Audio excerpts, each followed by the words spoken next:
Hello everyone, welcome to my channel. Friends, हम इस video में देखेंगे एमपीपीएससी प्रीलिम्स के यूनिट टेस्ट में प्रीलिम्स के सिलेबस के यूनिट टेस्ट में दिए गए आयोग के बारे में। तो हमने 2 आयोग पूरे कर लिए हैं, हम तीसरा आयोग देखने जा रहे हैं। तीसरा आयोग है संघ लोक सेवा आयोग यानी यूनियन पब्लिक सर्विस कमीशन। ठीक है, यूपीएससी संघ लोक सेवा आयोग का प्रावधान भाग 14 में, ठीक है, पार्ट 14 में और अनुच्छेद 315 से 323 में दिया हुआ है संघ लोक सेवा आयोग के बारे में। फिर इसका गठन कब हुआ था? 1 अक्टूबर 1926 को। ठीक है, 1 अक्टूबर 1926 को यानी 1926 में इसका गठन हो गया था। तो यह स्वतंत्रता के पहले की संस्था है यूपीएससी। और इसका गठन कैसे हुआ था? ली आयोग। ठीक है, ली आयोग 1923 में बना था ली आयोग। उसकी रिपोर्ट 1924 में आई थी। ठीक है, 1919 के एक्ट के तहत, ठीक है, 1919 के एक्ट में बताया गया था कि ली आयोग का गठन होगा 1923 में और उसकी रिपोर्ट आई 1924 में। उसके तहत 1 अक्टूबर 1926 में संघ लोक सेवा आयोग यानी यूनियन पब्लिक सर्विस कमीशन का गठन हुआ। यह कैसा निकाय है? यह संवैधानिक निकाय है, कॉन्स्टिट्यूशनल बॉडी है। इसका प्रावधान संविधान में है। नियुक्ति कौन करता है? इसके अध्यक्ष और सदस्यों की प्रेसिडेंट अपॉइंट करता है इनके अध्यक्ष और सदस्यों की। और इसकी संरचना यानी इसका स्ट्रक्चर कैसा है? एक अध्यक्ष होता है और कुछ सदस्य, लगभग 10 सदस्य होता है। एक अध्यक्ष फिक्स होता है, बट जो सदस्य होंगे वो लगभग 10 होते हैं। तो फिक्स नहीं है कितने सदस्य होने चाहिए, लगभग 10 सदस्य 10 मेंबर्स तक होते हैं। फिर अगला फैक्ट है इसका कार्यकाल। इसका कार्यकाल है 6 वर्ष या 65 वर्ष। ठीक है, जैसे कि चुनाव आयुक्त का, इलेक्शन कमिश्नर का जैसा कार्यकाल होता है 6 वर्ष और 65 वर्ष की आयु तक का, वही इसका भी कार्यकाल है। इसका मुख्यालय है दिल्ली, न्यू दिल्ली में है। देन स्वतंत्र भारत का पहला अध्यक्ष, ठीक है, आज़ादी के बाद का पहला अध्यक्ष कौन था यूपीएससी का? एच.के. कृपलानी साहब। एच.के. कृपलानी थे स्वतंत्र भारत के पहले अध्यक्ष। और पहला अध्यक्ष कौन था? ठीक है, पहला अध्यक्ष मतलब 1926 में बना था जब आयोग, तब इसका अध्यक्ष कौन था? Sir Ross Barker. ठीक है, सर रॉस बारकर थे। और प्रथम महिला अध्यक्ष, फर्स्ट फीमेल अध्यक्ष कौन थी? रोज मिलियन मैथ्यू। ठीक है, रोज मिलियन मैथ्यू। और कब बनी थी यह? 1992 से 1996 के समय। भारत में पहला अध्यक्ष, स्वतंत्र भारत में पहला अध्यक्ष एच.के. कृपलानी देख ही लिया हमने। वर्तमान अध्यक्ष कौन है यूपीएससी के? प्रदीप कुमार जोशी। ठीक है, वर्तमान अध्यक्ष है प्रदीप कुमार जोशी, जो कि 31वें अध्यक्ष है। फिर कुछ इसके फैक्ट्स है, आईएमपी आर्टिकल्स है यूपीएससी से रिलेटेड, कौन कौन से देख लेते हैं। 315 आर्टिकल क्या कहता है?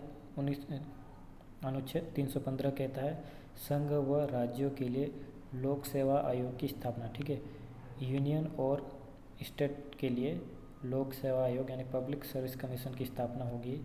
और एमपीपीएससी भी इसी अनुच्छेद के तहत स्थापित किया गया है। 315 अनुच्छेद के तहत एमपीपीएससी भी स्थापित किया गया है। अगला फैक्ट क्या है? सदस्यों की नियुक्ति और कार्यकाल अनुच्छेद 316 में। ठीक है, सदस्यों की नियुक्ति और उसका कार्यकाल का प्रावधान 316वें अनुच्छेद में है। 317 अनुच्छेद में यूपीएससी सदस्यों का निलंबन, ठीक है, सस्पेंशन ऑफ यूपीएससी मेंबर्स 317वें अनुच्छेद में है। और कैसे हटाया जा सकता है? सर्वोच्च न्यायालय की जांच रिपोर्ट के पश्चात राष्ट्रपति द्वारा। ठीक है, यूपीएससी के मेंबर्स को सुप्रीम कोर्ट की रिपोर्ट के बाद राष्ट्रपति द्वारा हटाया जा सकता है। अगला है 318वां आर्टिकल। 318 आर्टिकल क्या कहता है? सदस्यों व कर्मचारी की सेवा शर्तें। ठीक है, यूपीएससी के सदस्य और उनके कर्मचारियों की सेवा शर्तें क्या रहेगी, यह प्रावधान है 318 में।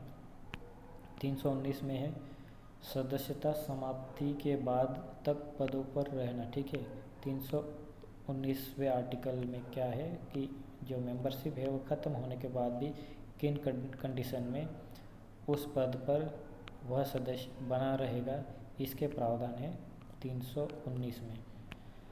अगला है आर्टिकल 320। आर्टिकल 320 में आयोग के कार्य दिए हुए हैं। आयोग के कार्य है 320 में, और 321 में है कार्यों के विस्तार की शक्ति। ठीक है, उनके कार्यों में विस्तार भी किया जा सकता है, तो उसकी शक्ति है, शक्ति का प्रावधान 321वें अनुच्छेद में किया गया है।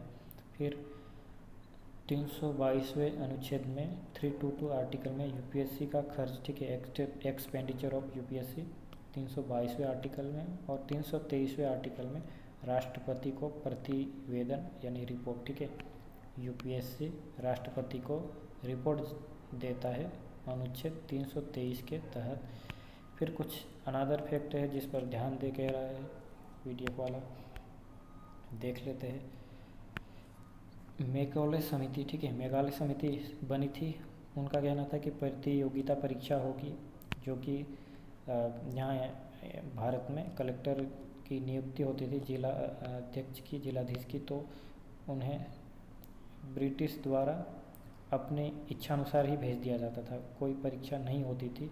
लेकिन जब मेघालय समिति आई, उन्होंने सुझाव दिया कि प्रतियोगिता परीक्षा हो, इंडियन सिविल सर्विसेज नाम हो उसका। ठीक है, फिर स्लिंगटन आयोग आया। स्लिंगटन आयोग हार्डिंग सेकंड के समय आया, हार्डिंग सेकंड के समय। तब 1922 में भारत में परीक्षा का आयोजन हुआ। ठीक है, 1922 में आईसीएस का आयोजन हुआ, इंडियन सिविल सर्विसेज एग्ज़ाम का भारत में आयोजन हुआ। प्रांतीय लोक सेवा आयोग का गठन कब हुआ, यानी प्रोविंशियल पब्लिक सर्विसेज कमीशन का गठन कब हुआ? 1935 1935 एक्ट के तहत। ठीक है, फेडरल आयोग का गठन हुआ था।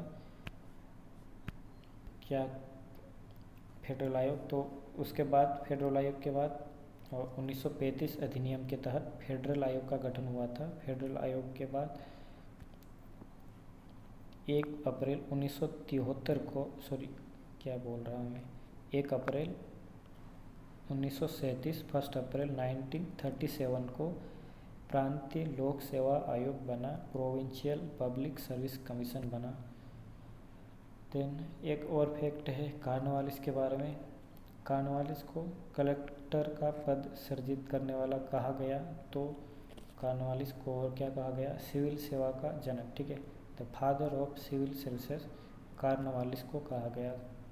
ठीक है फ्रेंड्स, तो यह था आज का हमारा आयोग के बारे में। आयोग था हमारा पब्लिक सर्विस कमीशन यानी लोक सेवा आयोग।